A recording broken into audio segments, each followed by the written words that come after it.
Well, the Syrian American Council and a host of other organizations are promoting the Voices of Hope from Syria tour.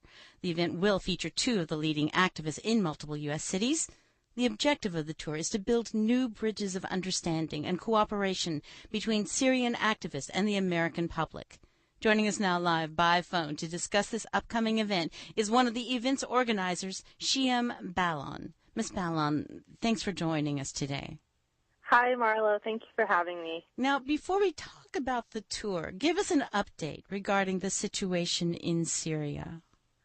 Well, the situation in Syria is very grim right now. Human rights abuses are rampant because the policies that we have, the institutions that we have in place to make sure that human rights abuses don't happen, they're not working. So, for example, the UN Security Council, Russia is on the UN Security Council and vetoes any action or any effort by the UN to condemn the human rights abuses in Syria. So right now we have the Assad regime has dropped barrel bombs on the city of Aleppo the entire past week, killing between 500 to 1,000 people, wounding 1,500 people, and the UN Security Council wasn't able to condemn that. We have foreign groups fighting in Syria, not necessarily on the side of the people, and then we still have Syrian civilian revolutionaries who are peacefully protesting and using civilian means to resist these terrorisms.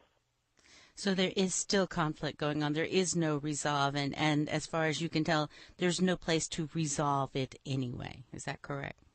We believe that, if the institutions would cooperate, for example, the UN Security Council, if the veto power members such as Russia, China, the United States, all agreed that stability in Syria was a priority, then we could see stability in the country. But as of now, there are no indications that could happen. Well, Ms. Galyon, let's bring it a little bit closer. Let's talk about the Voices of Hope from Syria tour. Tell us about it. What is it? So we are very excited. Two human rights activists from Syria are coming to Houston tomorrow to speak at the Kendall Library. One of them, his name is Raed Faris, and he is the director of the Kasembel Syria Media Center in Kasembel, Syria. And his town, they make these world-famous, eloquent political banners every week for the past nearly 3 years.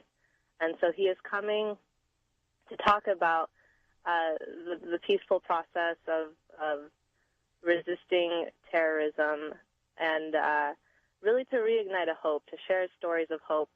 He does his work amidst daily shelling, and death is just present everywhere in Syria, yet they still have hope. And so he is coming to share these stories of hope. Along with Raed Faris, we have Razan Ghazawi, who is a prominent, feminist writer in the Syrian Revolution, and she's also coming to share stories of hope from the work that she's done working with children inside Syria. Will Razan Ghazawi be reading from her works at all? No, she will primarily be speaking about the work that she's done. She runs razanghazawi.org. That's where she blogs, and anyone can log on and read about her experiences. Let's tell me a little bit more. Who should be going to this particular event? Anyone and everyone who's interested in Syria, who's interested in human rights work, who is interested in internationalism, and is interested in the connection between local action and global impact should come to this event, and they should listen to two people who have done incredible work in their local communities in Syria, and that's had a big impact and reached the United States. It's such a big story. Would you be able to crystallize what these activists actually are, what they're trying to convey? They're trying to convey that, the news that comes out of Syria is, like I said earlier, very grim, but they still have hope. So they're coming to share basically their energy, I haven't heard their stories yet. I'm really excited to listen to them tomorrow. But think about a TED Talk, but about Syria. Right. Right, that's great. Well, of course, now the event is tomorrow, Saturday, December the 28th. What can people expect? They can expect to hear fresh stories. The things that are coming out of Syria right now are really,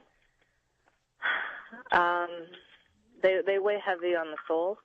Yeah. And so what Raed and Razan are going to be talking about, they're really going to be strong stories. They're coming from a place of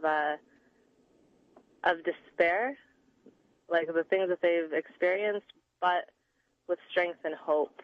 I don't know how else to describe it other than I think that anyone who listens to them will be inspired to do more for their own communities, to pay more attention to international issues, and to be like the best for themselves and their families.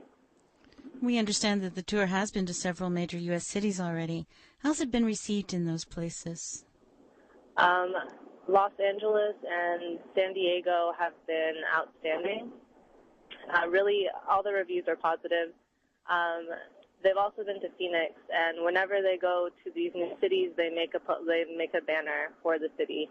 As I mentioned earlier, Raed and Razan are from an area where they make political banners every week, and so they make the same style banner but for the same U.S. city. And I heard one person say that these people are the revolution, and they are the spirit of revolutionary resistance and civilian peaceful resistance.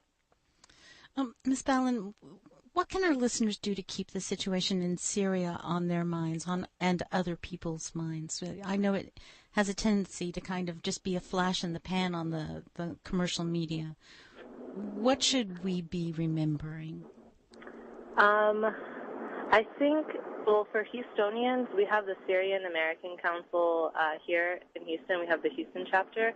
And so I would say the best thing to do is to keep informed about Syria, because what we saw after the sarin gas attacks was that because our administration had not made Syria a national priority up until that point, nobody had been keeping up with Syria. And so overnight, when we had to make a decision as a nation about Syria, it was very difficult because it seemed like many people had about 2.5 years worth of politics to catch up on. And so really the best thing we can do is to stay informed and to get plugged in with the communities like Syrian American Council that are doing work and organizing events and organizing humanitarian relief. Were you surprised when the U.S. did an about-face about armed conflict in Syria? I was very surprised, particularly because our President Obama released such a strong statement that seemed to leave no room for doubt that there would be a strike. And we've been talking a little bit about this event that's coming up. Can you tell us where and when? Oh, yes. So tomorrow, Saturday, December 28th, at 2 p.m.